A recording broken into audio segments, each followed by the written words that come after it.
Hello students, मैं BP Singh आज आपके लिए प्रिंसिपल आइडियल डोमेन लेकर आया हूं। इसकी डेफिनेशन बताऊंगा और पूरी कोशिश करूंगा इसका एक एक पॉइंट समझाने की। फिर इसके बाद एक इंपॉर्टेंट थ्योरम बताऊंगा। इसका मतलब आज की वीडियो वेरी वेरी इंपॉर्टेंट होने वाली है और आपसे रिक्वेस्ट है, अगर वीडियो पसंद आती है तो कम से कम आप अपने एक फ्रेंड के साथ मेरी वीडियो जरूर शेयर करें। ठीक है, तो चलिए देखते हैं प्रिंसिपल आइडियल डोमेन क्या होता है। जब इसमें डोमेन शब्द आ गया है तो स्वाभाविक है इसमें इंटीग्रल डोमेन आपको मालूम होना चाहिए, और जब इंटीग्रल डोमेन है तो ये रिंग जरूर होगा, क्योंकि रिंग से ही इंटीग्रल डोमेन बनता है। तो आइए देखते हैं प्रिंसिपल आइडियल डोमेन।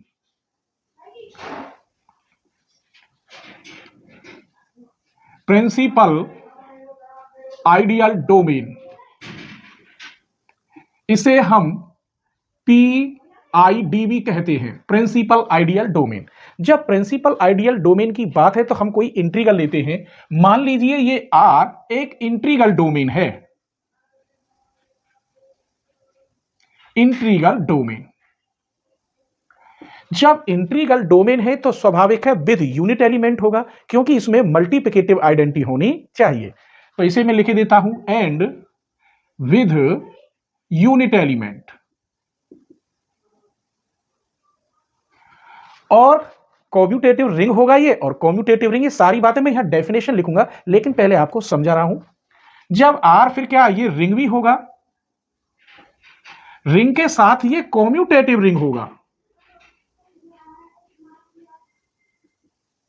कॉम्यूटेटिव होगा और विदाउट जीरो डिवीजर होगा। तो ये मैंने सारी डेफिनेशन इंटीग्रल डोमेन की आपको लिख दी। R अगर एक इंटीग्रल डोमेन है तो वो विद यूनिट एलिमेंट होगा और कॉम्यूटेटिव होगा और विदाउट जीरो डिवीजर होगा। मान लीजिए बात चल रही है प्रिंसिपल आइडियल की। अगर ये मैंने R इंटीग्रल डोमेन लिया है और इसके मैं आइडियल बना रहा हूं, लगभग 3 आइडियल बनाता हूं, ये I1, ये I2 और ये I3।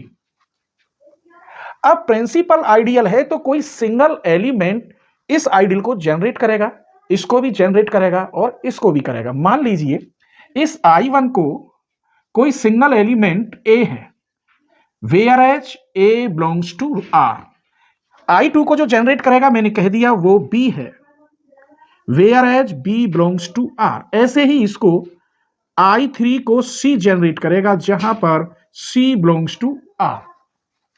अब हमने बताया जो सिंगल एलिमेंट, जो आइडल सिंगल एलिमेंट से जनरेट होगा, ये वाला आइडल या ये, इनमें से तीनों ही मैंने अलग अलग बता दिए। प्रिंसिपल आइडियल की डेफिनेशन है, जो आइडल सिंगल एलिमेंट से जनरेट होगा वो प्रिंसिपल आइडियल कहलाएगा। और इसकी फॉर्म कैसी होगी, इसकी फॉर्म मैं यही लिखे देता हूं, I1 equal to A, this implies A R such that R belongs to R। ऐसी इसकी फॉर्म होगी। और ये AR डॉट A, क्योंकि कॉम्यूटेटिव रिंग भी हो जाएगा, ये क्या हो जाएगा, कॉम्यूटेटिंग रिंग भी हो जाएगा। तो हमने यहां इंटीग्रल डोमेन की ये बातें बताई, फिर मैंने ये कहा एक आइडियल निकालना है इससे, तो इससे आइडियल बने 3 निकाले। ये आइडियल, तीनों आइडियलों को अलग अलग कोई सिंगल एलिमेंट जनरेट करेगा, सिंगल एलिमेंट, जहां पर A B C क्या है, ये R के हैं, और इस फॉर्म में लिखेंगे। अब मैं आपको एक और बता रहा हूं एग्जाम्पल, देखिए। अगर यहां Z इंटीजर है 0 प्लस माइनस 1, तो मैं अगर ये कहूं 0Z, तो ये टोटल एलिमेंट 0 हो जाएंगे। तो इसको ये 0 जनरेट कर रहा है, क्या कर रहा है, 0। अब मैं यहां लेता हूं 5, चलिए यहां लेते हैं 5Z। तो 0 plus minus 5 plus minus 10 plus minus 15। तो इसी आइडल को, जेड को, ये क्या 5 यहां जनरेट करा, केवल सिंगल एलिमेंट से ये बदल गया। ठीक है, अगर इसमें 5 की डिवाइड कर दें तो ये आ जाएगा। और जितने भी प्राइम नंबर होते हैं, 2 3 5 7, जिसमें 2 तो कट जाता है अगर इवन इंटीजर बनता है, तो 3 5 7 ये सभी क्या होते हैं, प्रिंसिपल आइडियल कहलाते हैं। आइए, तो अब मैं इसकी एक डेफिनेशन लिख रहा हूं आपको, जो बुकों में है, और उसको भी मैं एक एक लाइन समझाऊंगा। ठीक है, principal ideal domain, an integral domain, integral domain R with unit element, मैंने लिखा था यहां with unit element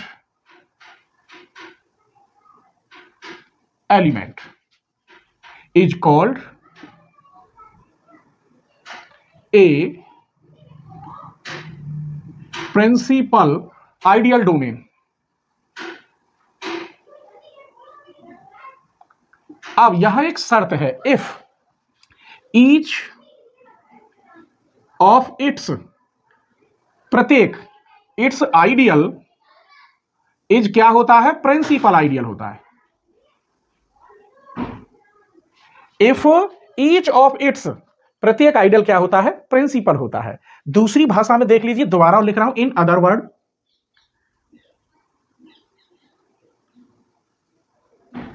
if A is an ideal of a principal ideal, principal ideal domain,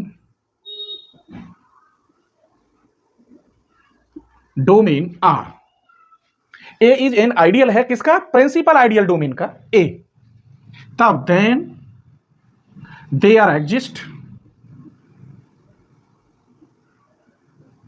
A belongs to R, इसका, such that, तब A किससे generate करेगा, इस A से, और इसे मैं किस फॉर्म में लिख सकता हूं, A dot R such that R belongs to R। तो ये भी इसकी डेफिनेशन है। इस प्रिंसिपल आइडियल डोमेन को और क्या कहते हैं, एक लाइन वो भी लिख देता हूं, नोट ए प्रिंसिपल आइडियल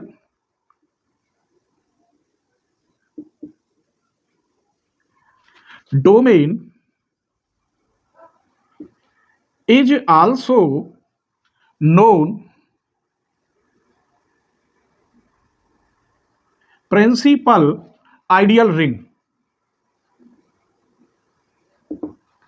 तो हमने यहां इससे क्या सीखा कि आइडियल में कोई एक सिंगल एलिमेंट उस पूरे आइडियल को अगर जनरेट करता है तो वो आइडियल प्रिंसिपल आइडियल कहलाता है। जैसे इस इंटीजर में 5 क्या है, इसको जनरेट कर रहा है, इस वाले इंटीजर को, इस वाले को, तो यहां 5 जो सिंगल एलिमेंट है वो क्या कहलाएगा, प्रिंसिपल आइडियल कहलाएगा। अर्थात जो आइडियल सिंगल एलिमेंट से जनरेट होता हो, जो आइडियल सिंगल एलिमेंट से 5 से जनरेट होता हो, वो प्रिंसिपल आइडियल कहलाता है। अब इसकी इंपॉर्टेंट एक थ्योरम है, उससे ये डेफिनेशन और अच्छी तरह समझ में आएगी, बस उसको भी इसी फॉर्म में हमें बनाना होगा, ठीक है। तो चलिए, मैंने थ्योरम लिख ली है, वेरी वेरी इंपॉर्टेंट है, और इंपॉर्टेंट का मतलब यह है कि थोड़ी सिंपल और इजी है, जिससे आप प्रिंसिपल आइडियल को और डीपली समझ सकें, ठीक है। Let R be a commutative ring, इतना तो डेफिनेशन में होता ही है, कॉम्यूटेटिव रिंग भी होगा, विद यूनिट एलिमेंट होगा और विदाउट जीरो डिवीजर होगा, and X belongs to R, then इस एक्स से जनरेट हो रहा है और कैसी फॉर्म में बन रहा है, X R plus M X, जहां पर आर रिंग का है और एम एलिमेंट जेड का है, Z means integer, where Z is the set of integer. इसको मैं फॉर्म को ए मानूंगा और मुझे प्रूफ करना होगा, जो ए मानूंगा कि A is the smallest ideal of R containing X, ये प्रूफ करना होगा। तो चलिए स्टेप बाय स्टेप इसे देखते हैं, प्रूफ करेंगे। तो प्रूफ, मान लीजिए लेट इस वाली फॉर्म को A equal X R plus X M such that R किसका है, कैपिटल R का, और M किसका है, Z का। अब हमें प्रूफ क्या करना है, to prove that, now to prove that ये जो A माना है, A is the smallest ideal of R containing X। कहने का मतलब आइडियल में स्मॉल एलिमेंट ये A रखेगा X को, ये मुझे प्रूफ करके दिखाना है। आइए, तो इसमें बस कुछ नहीं है, सबसेट की क्रिया अगर दिखा देंगे तो हम कहेंगे हाँ वास्तव में ये रख रहा है। तो बड़ी अच्छी थ्योरम है, इंपॉर्टेंट है। लेट, मान लीजिए M इक्वल 1 और R इक्वल 0, तब इसमें रखिए क्या है, X R plus X M. अगर मैं यहां, अब आप कहेंगे कि 0, m क्या है, इंटीजर है, तो 0 मैंने यहां मान लिया, और r जो रिमाइंडर बचता है वो भी 0 बचता है, या जो q होता है उससे कम, तो मैंने 0 और 1 से ही लिया है। आप अगर ज्यादा मानेंगे तो फिर थोड़ा सा अटपटा लगेगा, 0 और 1। तो X R plus X M, यहां वैल्यू रखिए, अगर यहां 0 रखेंगे तो टोटल 0, m की वैल्यू यहां रखेंगे तो x इंटू 1, इसका मतलब केवल x आया जहां पर x बिलोंग करेगा a में। इसलिए दिखाया है कि ये दोनों तो है ही, क्या ये जो x एलिमेंट है जो कंटेन करेगा वो इसमें रखेगा, इसलिए मैंने क्या माना m इक्वल 1 और r इक्वल 0। इसके बाद देखिए, मान लीजिए लेट अल्फा 1 और अल्फा 2 बिलोंग्स टू ए, क्योंकि जब ये ए स्मॉलेस्ट आइडियल है तो इसके अंदर काफी छोटे छोटे और एलिमेंट होंगे, इसलिए मैंने मान लिया अल्फा 1 और अल्फा 2 बिलोंग्स टू ए। तब देन अल्फा 1 इक्वल टू, मैं इसी में एक r1 और m1 कर देता हूं, x r1 plus m1 x। Alpha 2 equal to x r2 plus m2x, जहां पर m1 और m2 किसके होंगे, इंटीजर के होंगे, और r1 r2 किसके होंगे, r के। जब r इसके अंदर है तो r के पास आगे पीछे काफी एलिमेंट ऐसे होंगे जो r में होंगे। ऐसे ही यदि m z में है तो z के आगे पीछे काफी एलिमेंट ऐसे होंगे जो z के अंदर होंगे, इसीलिए मैंने ये मान लिए। अब मैं इनका डिफरेंस देखता हूं, क्या इनका डिफरेंस भी इन दोनों में मिलता है या नहीं। तब मैं कर रहा हूं अल्फा 1 माइनस अल्फा 2।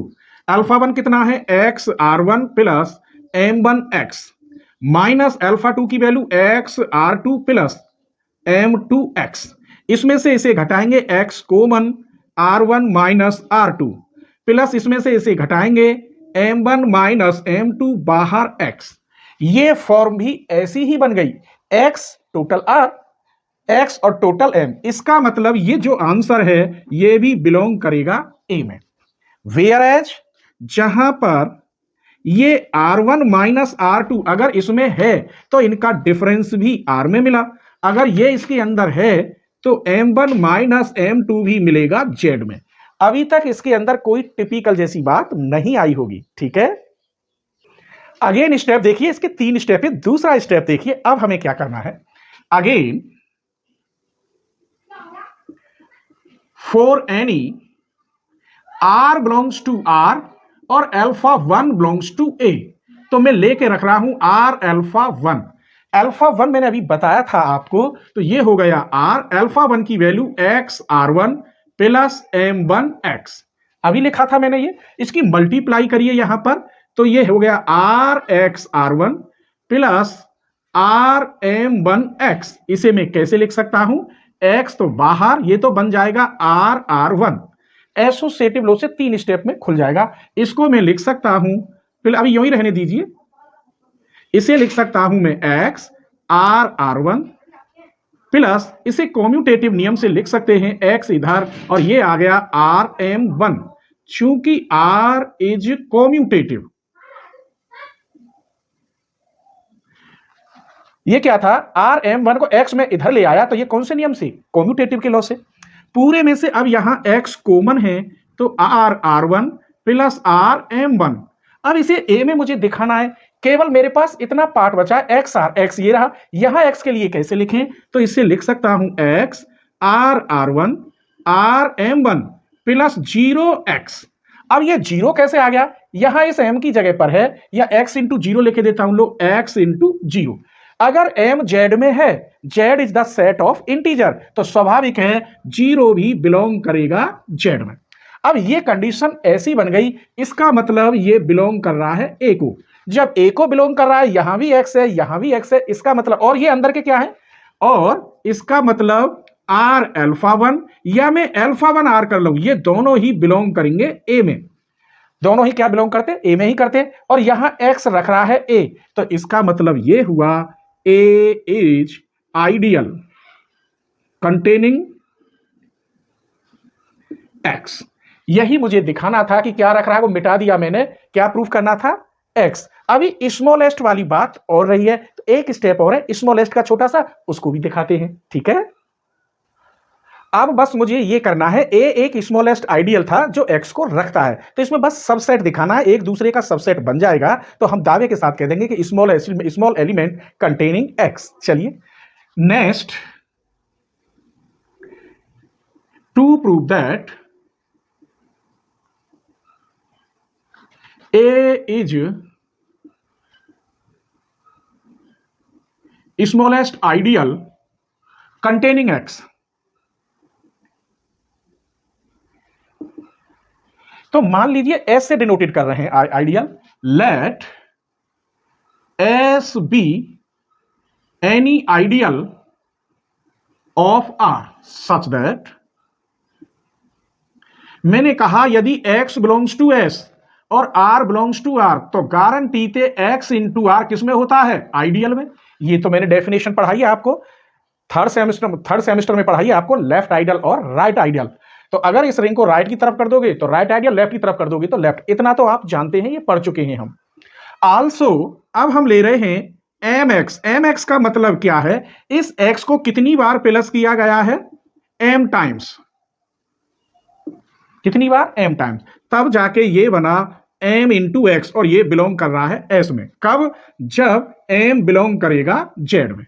अब हमने क्या देखा? ये भी एस में है, ये भी एस में है। इसका मतलब X R plus M X belong करेगा एस में। अब एक बात देखना, ये क्या लिख रहा है? X R plus X M, ये बिलोंग कर रहा है ए में, बिलोंग ही कहेंगे, और यही चीज बिलोंग कर रही है इसमें। इसका मतलब ये हुआ ए सबसेट एस। यही हमें प्रूफ करना था। तो कंप्लीट हो गई आपकी थ्योरम प्रूफ, कंप्लीट प्रूफ। तो इसकी आज प्रिंसिपल आइडियल डोमेन की डेफिनेशन और ये छोटी सी थ्योरम आपको कैसी लगी? प्लीज आप कमेंट करके जरूर बताएं, हम आपकी कमेंट का इंतजार करेंगे। ठीक है।